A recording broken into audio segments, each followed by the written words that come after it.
Hello and welcome to You Live and Learn. In today's video we're going to look at the difference between using ChatGPT 3.5, the free version, and ChatGPT4, the paid version. Is it worth subscribing to GPT-4? To access either the free or paid version, just go to openai.com and click on Try ChatGPT.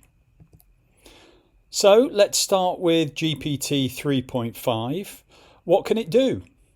Well, it's really only limited by your imagination, but anything that involves text is possible by simply typing in what you want into the prompt box at the bottom of the screen. It's been trained on a massive amount of publicly available data, so can usually give a reasonable answer to a question or a response to a request for information on a very wide range of topics. If you're not happy with the output, then refine your prompt until you get what you're looking for. It's all about how you word your prompt or your question. The more specific the prompt, the better the response. The 4 boxes above the prompt box are just suggestions if you want to try them out. Okay, so what can you ask it to do? Well, here are just some of the many examples. You could ask it to write an original short story for you in any genre that you can think of, or maybe a recipe of a dish you fancy cooking. It can act as technical support for any problems with your mobile phone, washing machine, or any other appliance or device, meaning that you don't have to wait in call centre queues. It can write and check computer code and has become a very useful tool for many programmers. I'm in education, so for teachers there are some very impressive time-saving uses. It can generate teaching ideas, make quizzes, write level-specific texts on the subject of your choice with questions for students. It can even produce lesson plans according to your specific instructions. It can give life, health and well-being advice or tell you a joke. It can summarize text that you paste in and can translate it into a growing number of different languages. Really, it's only limited by what you ask it. Okay, that's all well and good, but one important point is that all output needs human oversight. Check your results. Keep your critical faculties switched on. Don't forget your own HI, human intelligence. Although it's generally fine with simple stuff, it's not reliable at solving more complex mathematical problems. And it's sometimes unreliable when reporting about academic research, sometimes confidently making up non-existent papers by fictitious authors. So sometimes instructions are not followed and sometimes it just gets things confidently wrong. This is usually referred to as hallucinating. Another thing to bear in mind is that GPT 3.5 is only trained on data up to January 2022, so can't provide up-to-the-minute information you might need. Here's a search for the most powerful iPhone available, and as you can see, it's 2 models out of date. So if you're just a casual user who might access it once in a while for information, help or entertainment, and you don't do a job that would benefit from using it with other features, fine, stay free and save your money for something else. However, let's have a look at what you get for $20 a month if you subscribe to GPT-4. Well, you get everything that we've talked about with the free version, but with greater reliability due to ChatGPT4 being trained on a more extensive and diverse set of data.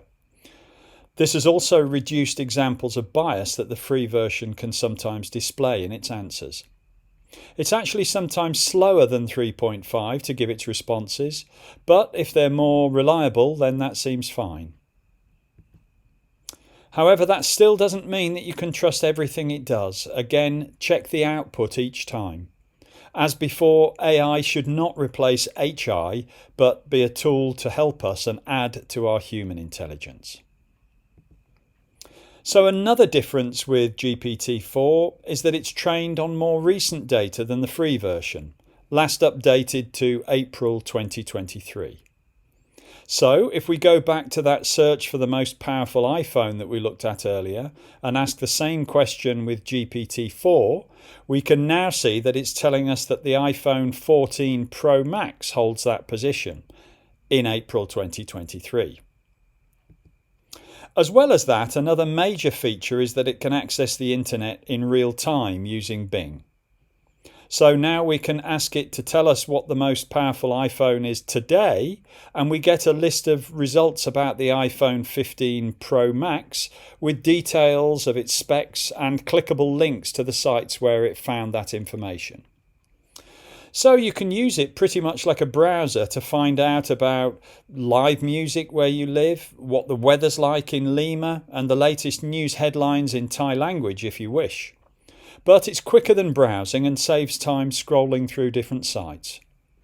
Still, $20 for a glorified browser is probably not enough for most people. So another feature is the ability to generate original copyright-free images in a style of your choice from a text prompt using DALL-E 3 image generator. Here's a picture produced from the prompt "Create a novel form of transport," which is exactly what it seems to be. And on a more serious note, here's a high-definition image of a badger in a tutu. In fact, every image you've seen in this video was AI generated. One thing to be aware of is that it regularly messes up text in images, so most people add lettering afterwards with another app if they need an image with text. In addition to generating images, it can identify and analyze images that you upload, as well as documents. Just click on the paperclip icon on the left in the prompt box at the bottom. To try out this feature, when it first came out, I uploaded a painting my daughter had done and asked for a critique. Apart from being able to identify the colours and shapes, the response included some quite impressive comments about the emotional effect of the melting heart, something I hadn't really expected. Other real-world uses of this feature could include interpretation of medical images, such as X-rays, MRI or CT scans, or diagnosing faults with mechanical parts. There are many teaching and learning possibilities. For example, identifying architectural features, interpreting scientific diagrams, data analysis of charts and tables, and so on. It's also capable of summarizing and providing specific information from any documents you upload and answering any other questions you have about the information in the document. It allows you to interact with the document and would be really useful for researchers, for example. It can pull out key points in a legal document, find patterns in data, analyze technical information, manuals and guides, and is helpful in quickly finding out exactly what's been updated when you're told that such and such a company has updated their terms and conditions. Simply upload both sets and ask GPT to tell you what's changed. Okay, the last feature is maybe the most impressive. With GPT-4, you can custom make your own GPT bot for any specific purpose that will also make use of the features that we've just been talking about.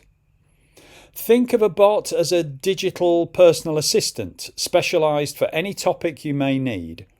You can instruct it to do a specific task or play a specific role. This takes zero technical knowledge to set up and can be done in minutes. To do this, look at the sidebar for the Explore button. Click it and it will take you to the My GPTs page. Click on the plus sign and off you go. Again, the uses are limited by your imagination. You could have a language learning bot that can give you activities and practice tasks that will correct your work. You could create your own cooking and recipe assistant based on your particular preferences. Maybe a travel planner that works within your budget and recommends places and activities according to your interests. Even a personal secretary that helps you with your day-to-day organisation. It's up to you. So hopefully this has given some food for thought if you're considering using either GPT 3.5 or GPT4.